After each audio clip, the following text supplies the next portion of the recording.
Ladies and gentlemen, tonight we're stepping back from the chaos, the scandals, and the memes to honor a man who was all three at some point, but mostly a legend. Kenya's former Prime Minister, the face of the opposition, and the people's Baba, Raila Amolo Odinga.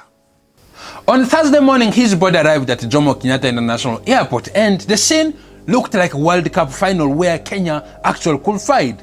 Thousands gathered, waving flags, singing the national anthem, and chanting his name. And let me tell you, this wasn't a crowd. This was an ocean.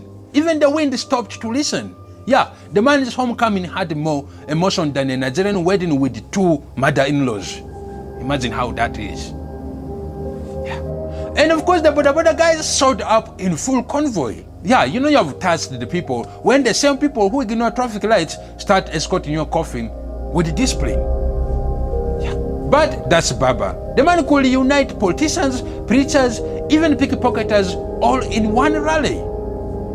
Born into history, the son of Kenya's first vice president, Jaramogi Odinga, Raila Odinga didn't inherit power.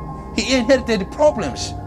He spent 8 years detained without trial because he dared to say the word multi-party democracy. 8 years. That's longer than some Kenyan roads take to be completed. But he never gave up because while others were chasing power, Raila was chasing freedom. But somehow the freedom kept ghosting him. 5 presidential runs, 5 heartbreaks. At some point, even the ballot box whispered, Baba Situ, try again in heaven. Yeah. But he kept going because for Raila Odinga, leadership wasn't just a job. It was a calling. Yeah, you could knock him out, rig him out, or even detain him. But you couldn't delete his conduct from Kenya's political memory. Yeah. But let's be honest, Raila Odinga wasn't just a politician. He was a lifestyle. He had the energy, the charisma, and he had that special talent, losing election with dignity.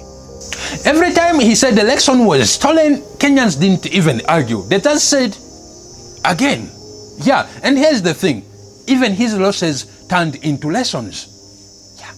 He made losing look noble. Like if politics were football, Baba would be Arsenal. Plenty of hope, great players, but still somehow the trophy just refuses. Yeah. But Baba had something Arsenal doesn't.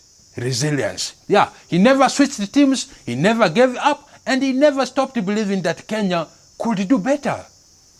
When the 2007 election chaos hit, Raila turned violence into dialogues. Yeah, he walked into the handshake that saved lives and led another handshake that confused lives. Yeah. You remember the 2018 handshake with Uhuru Kenyatta?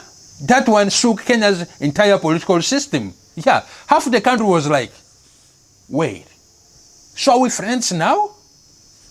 Even Ruto looked like the guy who just found out that his best man ran off with his bride. But that was Raila. He knew when to fight and when to forgive. Yeah, he wasn't perfect, but he was powerful in purpose. When President Ruto called his death an immense and immeasurable loss, you could feel the sincerity. Because in Kenya, even your enemies respect you when you fight clean. And Baba fought clean.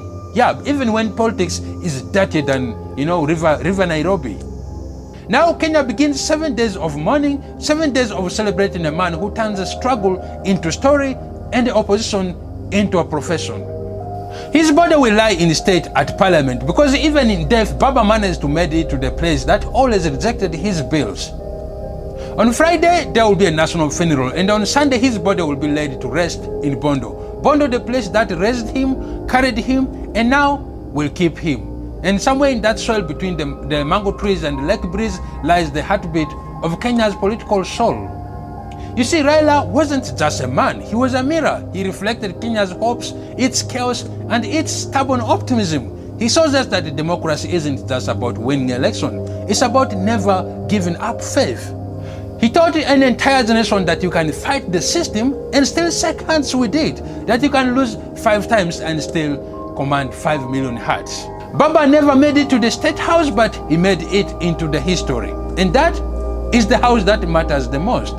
So tonight, from Nairobi to Kisumu, from Kibera to Bondo, and from every boda to every mama bonga, we say, Asante Baba. You didn't just lead a movement, you became one. Rest in power Raila Amolo Odinga, the man who made opposition fashionable, democracy loud, and the man who reminded us that true leaders don't need titles, just trust. Farewell, Baba. You may have lost elections, but you won Kenya's hearts. I'm Gilbert Drapari, and this is the Let's Feed Africa. As always, don't forget to subscribe, and I will be right back. Thank you for watching.